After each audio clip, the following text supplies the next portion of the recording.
Hey guys, it's Frederik from the FWX podcast.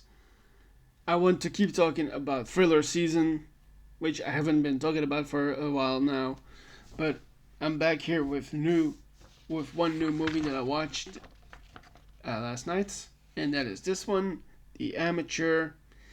And because of recent little stupidity from my own, I'm gonna recapitulate what happened before. And so, in this movie, our main character, Charlie Heller, is a cryptographer for the CIA, and his wife unfortunately gets killed in a terrorist attack in London, and that leads him on a chase to find the people responsible.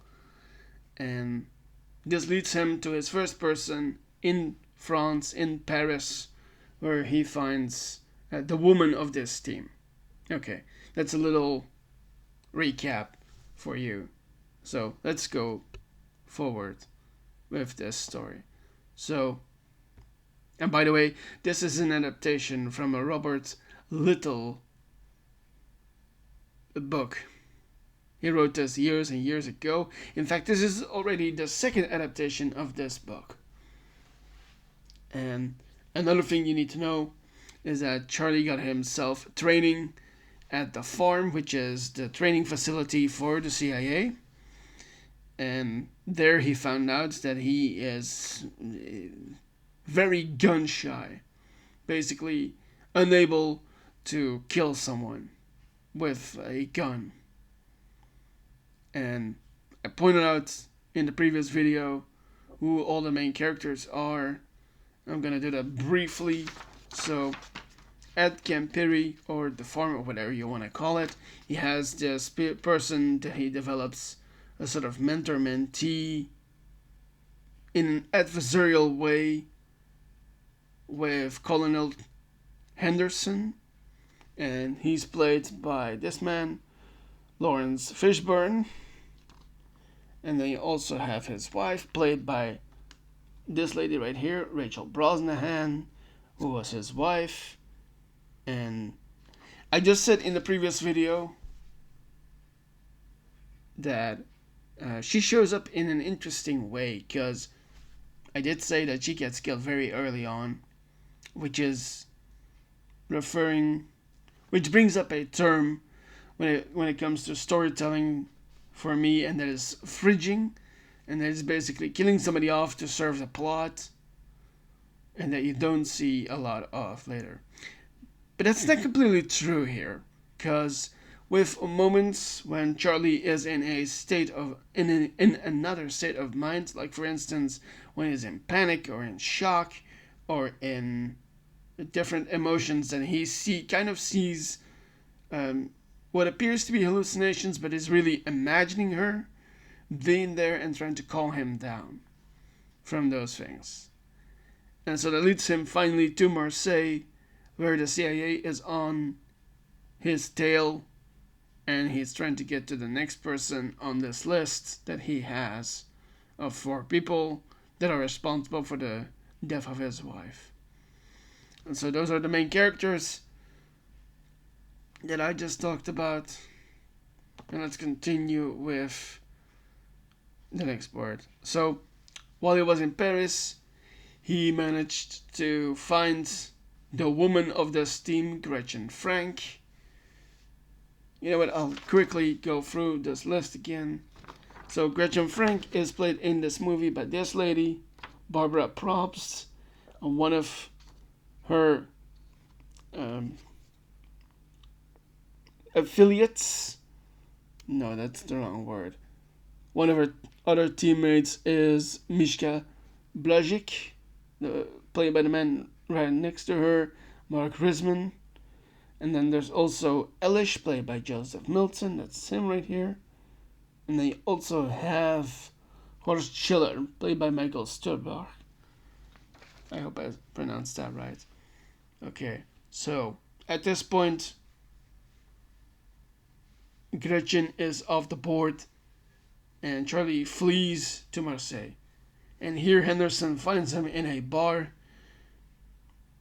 and my personal belief is that Charlie here misinterprets what Henderson wants from him, because he flees again. He sets off an explosion in the bathroom of this place and manages to escape in the tumult that happens.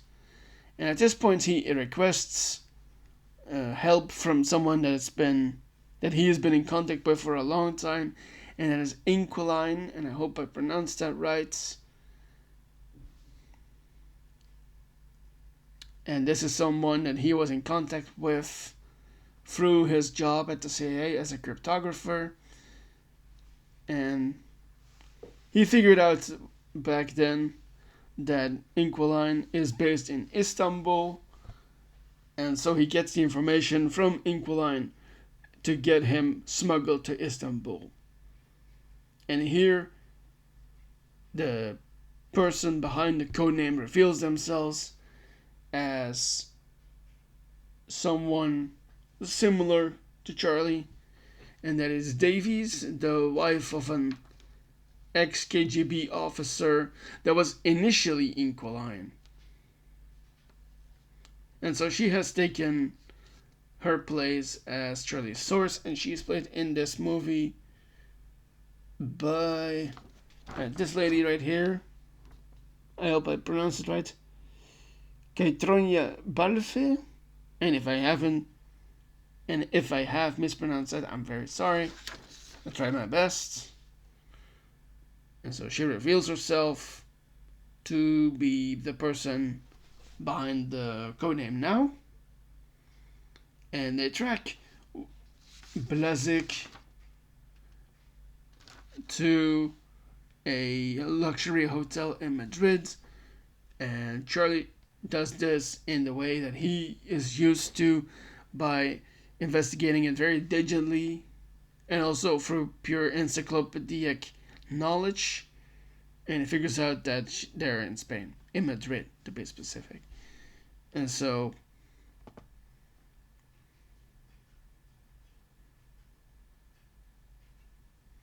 while they are doing that, you have the director of the CIA, played by this lady, Gillian Nicholson, Samantha O'Brien, who has sent Henderson from the farm after Charlie because she is starting to lose trust in Moore, who is Charlie's direct superior at the CIA. And Moore is played by this gentleman right here, Holt McCallany.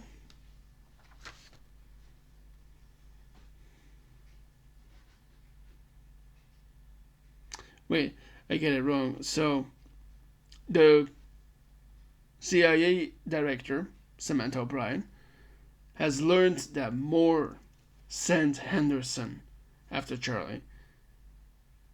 And because she distrusts Moore, she has sent her own operative so she can protect Charlie, as he's trying to uncover what really happened with his wife and everything. This leads Charlie and Inquiline, or Davies, same name, are intertwined, and anyway, to Madrid. And Charlie uses his knowledge and digital skills here again to find Blazik. And this hotel where this Blazik guy is staying it has two buildings and a large water pool tunnel like thing. Essentially a normal swimming pool, but just between two buildings. As a sky pool, apparently it is called. I did not know that beforehand. So Charlie learns how he can use this to his advantage and confronts Blazik in the rooftop pool while the man is swimming. And the way Charlie has found this advantage is through very rigged scuba equipment so that he can decompress the air between the sheets of glass of the pool, basically making it combust if it's triggered the right way. And so Charlie wants answers and he asks, basically interrogates Blazek for the information. And he has this line, I hope you can swim fast. Because he's just done with the man's bullshit as he tries to be like, I wasn't the one that shot her. Yes, but you're still responsible, Charlie says. Not verbatim, by the way. And so Charlie makes sure that this man knows what it's like for someone to be taken from you, because apparently Blazek also has his own girlfriend. And so Charlie does the impossible, shattering the glass and send Blazek plummeting to the floor as water and glass descend. And while he is... And as this happens, the alarm goes off in the hotel and he has to flee. And while he's there, he gets information from Inquiline or Davies in a handler kind of way. A handler, for those who don't know, is someone with the information sitting behind a screen, usually with like a phone headset in, barking orders, or in this case, being trusted enough to give you directions to go where you need to go. That's what a handler does. They are there for you to provide you with directions and information, and also technical support. Yes. And so that leads Charlie to run through the hotel. And he nearly gets caught by Henderson. But Henderson is then apprehended himself by Samantha O'Brien, the chief executive of the CIA, and they fight to win, and they pull out all the dirty tricks, at first just with firearms, with guns, and then with knives, and then with different items, in kind of the Jason Bourne-like way of fighting. And if you don't know Jason Bourne is mostly known for doing things with like everyday items. And so they fight that same way. And Henderson and this other operative fight that way, trying to get the other. Until finally Henderson manages to block this other guy by slamming I think it's a dryer for clothes. He slams this thing shut on this guy's face, making the other operative lose his grip on his gun as he was trying to get it to, and finally caught it.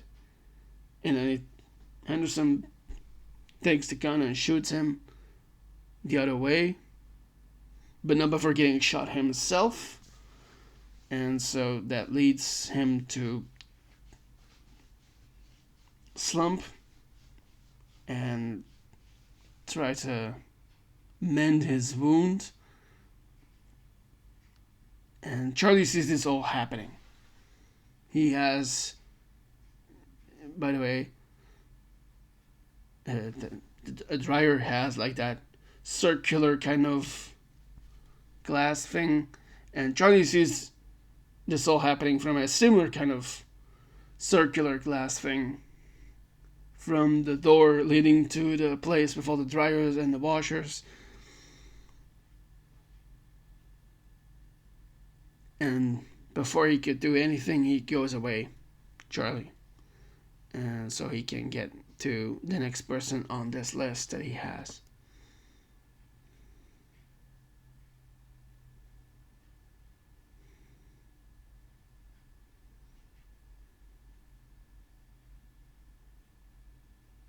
and so escapes. While that is happening, Horowitz realizes that Charlie. Um, so, as this operation for Charlie and Inquiline is happening, they're getting tracked. They're being tracked by the CIA themselves, of course, which leads to Horowitz being the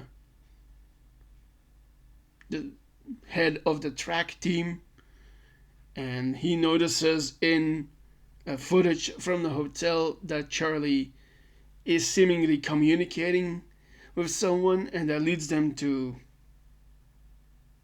believe that Charlie is in contact with someone that is helping him.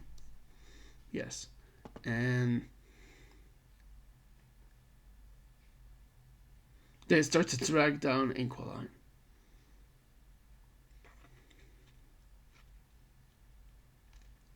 And that leads him to contact the station chief of the Russians, the Russian intelligence agency, which is the KGB in the past. In our modern times, it is the FSB. Sorry, I'm no wait, I'm not getting it completely wrong or right here.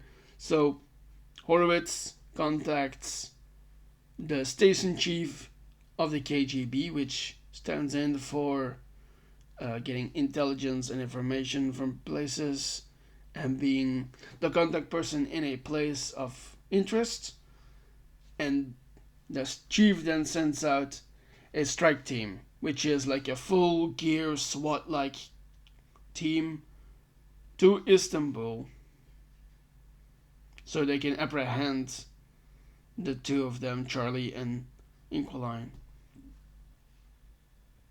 And I didn't mention this before, but Inquiline, I'm gonna show her again, played by this lady, and I hope I said it right again, Kaitronia Balfe, has this special alarm, and those are basically a different form of chickens. And she says that it is way better than any other alarm, which is funny, of course. And the night as they get back to Istanbul, she also has a moment of her own as a widow, that she really wants to feel close again to someone. She asks to sleep with him and just sleep with him. And so they cuddle up on I think it's a couch that Charlie is sleeping on, and they cuddle together for a moment until that strike team blasts in, leading them to run and escape from these heavily armed men, and that sets them off outside the place where she is staying for such a long time. But before they go, she manages to delete every bit of data that she had before. Well, they are on the run, and finally they get to a car. They try to get far enough as they are. They do have a gun. Charlie has the gun. He doesn't know really how to use it, which leads them to a chase with the Turkish Coast Guard and also the Russians after them. And this leads, unfortunately, to Davies' death as she gets shot. And in a moment where they're not getting shot at because they're driving through a tunnel, I think it was, Charlie stops, removes her from the driver's seat and gets into the driver's seat himself and manages to get forward until he finally gets out of Dodge and parks the car somewhere.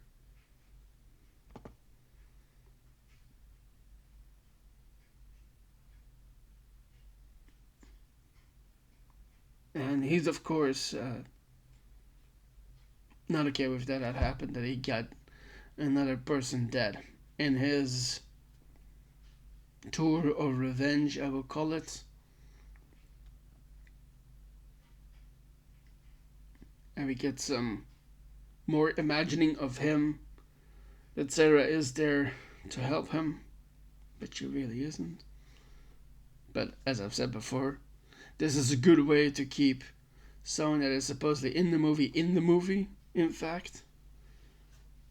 And that leads him to drag the next person on the list down, which in this case is Elish.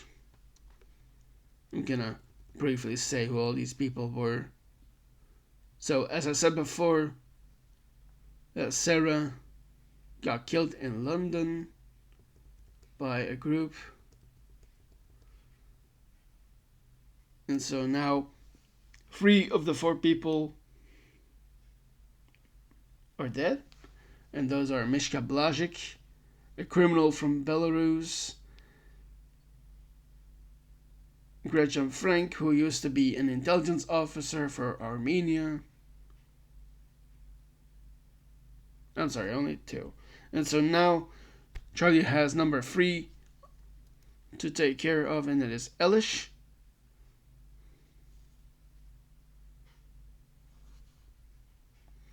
And Charlie tracks him down to Romania as he communicates with him via a phone that he got, that he wants to sell the man missiles. And that leads him to the confrontation with Elish as he and his bodyguard come there to an abandoned warehouse,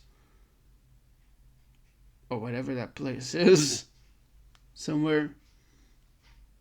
And once again proving that he is not a shooter but a bomb maker, as he has on top of this shipment of missiles an improvised bomb, which leads him to confront Elish and give him the information that he wants. And Elish once again also says, I was not a shooter, I did not do it. But it does reveal, Elish reveals to Charlie that Schiller manages to get away from everything because he's on a ship in the Baltic Sea. I almost said ocean. And so, before Charlie goes, he demands that Elish toss him his phone. And as Charlie is walking away from him, with Elish screaming at him to not leave him behind, he sets off the explosion, killing the man. And one of the things that Elish said is that you basically need like a code name and the coordinates to get to the place where the ship that Schiller is on docks. And that is in a place called Primorsk, which is part of Leningrad, which is a small place in Russia near the Baltic Sea, where there's access to all the other Scandinavian countries and the Baltic countries. And so Charlie gets himself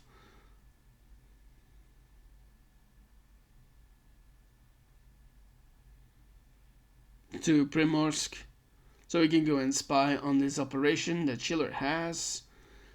And as Charlie arrives here, he initially gets to do his research. He starts to track the people working for Schiller, and he finds out here that all seems to be going well for Schiller. But then to get his bearings, he goes to a place so he can drink for a moment. And by drink, I just mean drink. I don't mean an alcoholic beverage for a moment. And he sits down.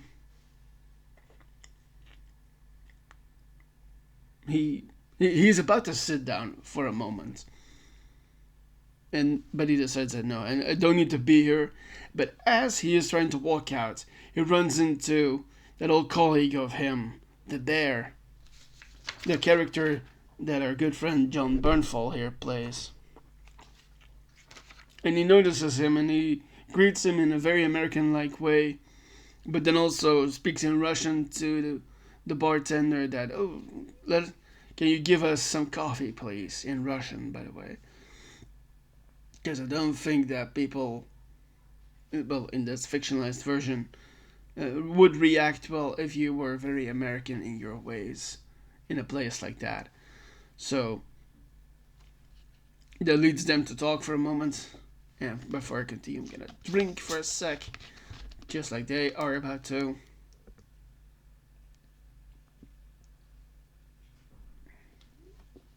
Voila. Excuse me. So that leads them to talk, and the bear says, he has a line here where he says, "Do you think that Sarah would want this?" But Charlie says Sarah's not home. Sarah is somewhere I can't go.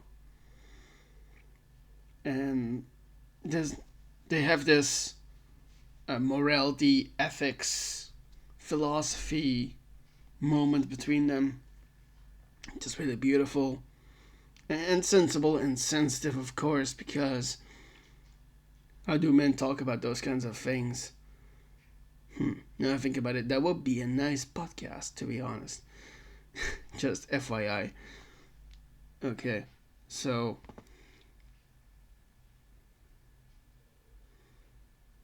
the bear basically tries to get Charlie to stop with this vendetta of his,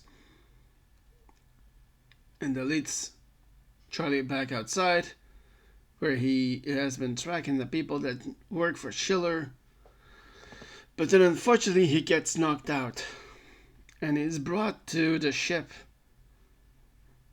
of Schiller in the Baltic Ocean, in the Baltic Sea.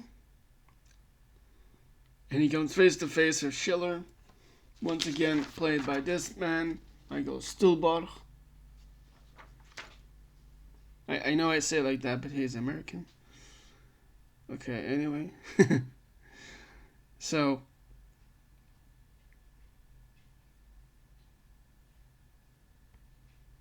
Charlie is, I wouldn't say glad, but he is in a moment with the person that killed his wife, who pulled the trigger and executed her. And Schiller tries to prove Charlie once again, like Henderson, that he is not a killer. He can't do this. And once again, Charlie proves that yes, he is not a killer. He is not someone that shoots with a gun. But he has killed people before. He has killed his guys, 3 other compatriots. Well, at least 2.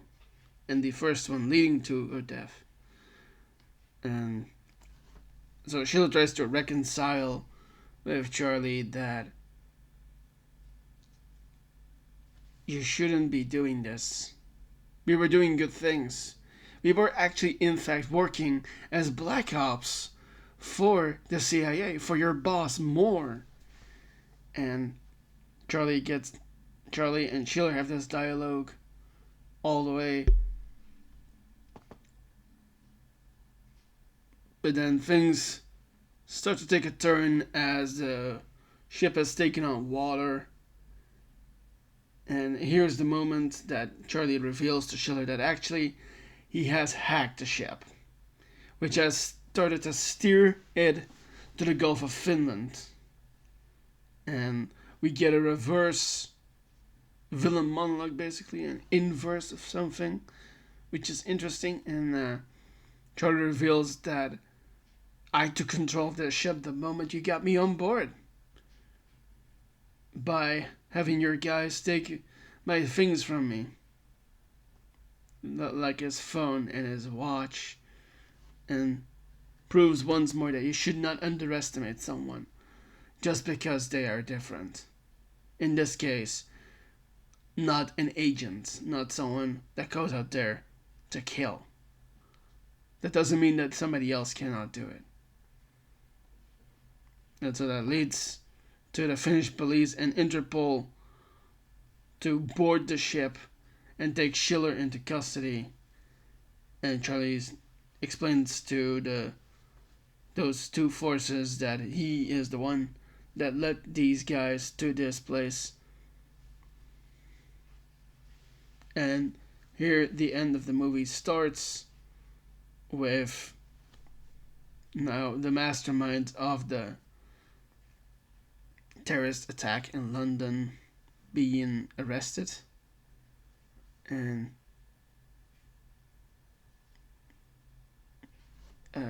we cut back to America, where we find that the director of the CIA has decided that, well, I am a relatively new person in this agency and I wish to make a change. And she reveals that I cannot do that with an old guard here that is trying to prevent and disrupt my work. And that plays in concert with Moore and Horowitz getting arrested by federal agents. And we get scenes of the two of them with police and the FBI as they are taken away. And Samantha announces that the agency is purging its bad apples. And we got back to Charlie for the last time, as he is now back in America. He has just gone shopping and is walking back to his car. And he finds himself alone in the car for a moment. And then we get the sudden twist here. Or, it's not really a twist if you have read the book, I think. But it felt like a twist to me watching this movie. Because Henderson is back. And he, it seemed to me, did die in Madrid. And so that's not the case. And Henderson has recognized Charlie's talents and that they're going to use it well for the agency so they can root out any more bad apples. Which kind of sets up a potential sequel if they do it.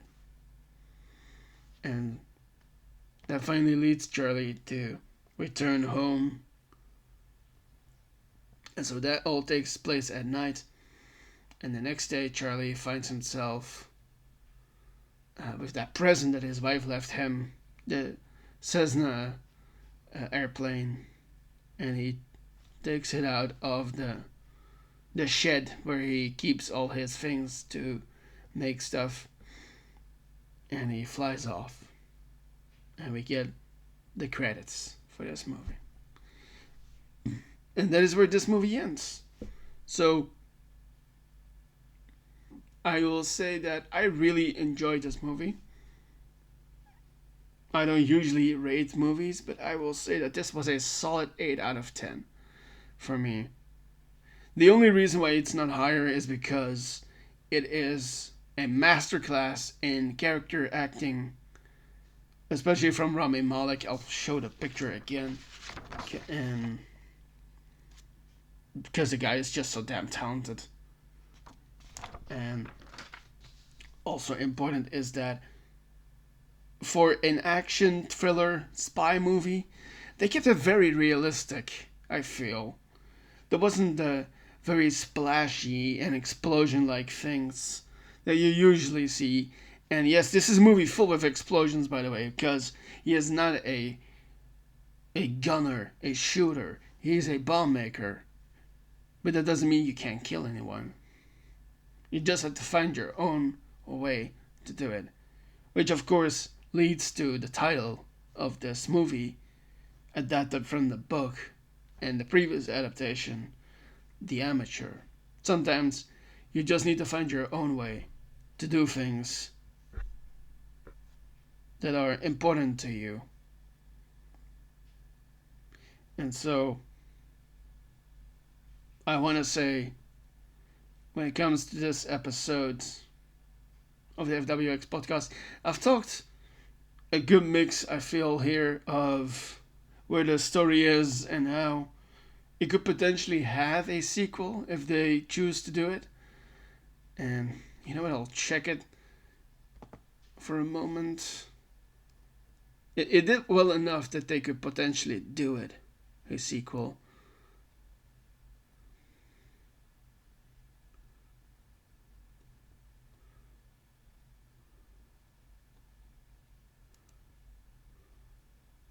I'm not gonna talk about the critiques here because I really don't give a fuck about that. Especially when something like Rotten Tomatoes exists. Like, 9 out of the 10 things on Rotten Tomatoes are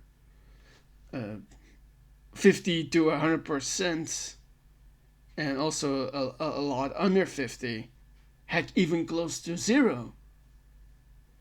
But then, as I like to say, Rotten Tomatoes makes me throw. I'll say it again. Rotten Tomatoes makes me want to throw a rotten tomato at them. So, I have a whole critique of when it comes to critiques from places that are looking for more. What would the right name be, actually? Like, curated to a point or censored to a point where it's all acceptable to people, basically. Yeah, that's what it comes down to, is that it's attuned in such a way that it's acceptable to everyone. But the truth is, you can't appease everyone. That's impossible. And that's also why I say that it's an 8 out of 10 for me, because it's a solid movie. It's about character. It is about someone trying to live a life that seems impossible, but in a way that he can do it. And I find it very enjoyable. It's a solid spy movie. And yeah, I can't say enough how much I enjoyed it. It's realistic as well. And so I think that's enough right now for me. I'm Frederik. This is the FWX podcast. Guys, before I go, one last thing. If you like this kind of content, you can subscribe to the channel on the icon right there. You can also like this video if you like. You can also comment if you want to, but please do keep it polite and friendly. You can go into a discussion if you like, of course. But remember to keep it trivial. Okay, that's everything from me. Also, one last thing. If you like this kind of content, don't just like or subscribe. You can also share this with friends, because this allows the channel to grow.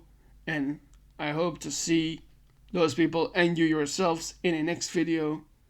And I will see you in the next video.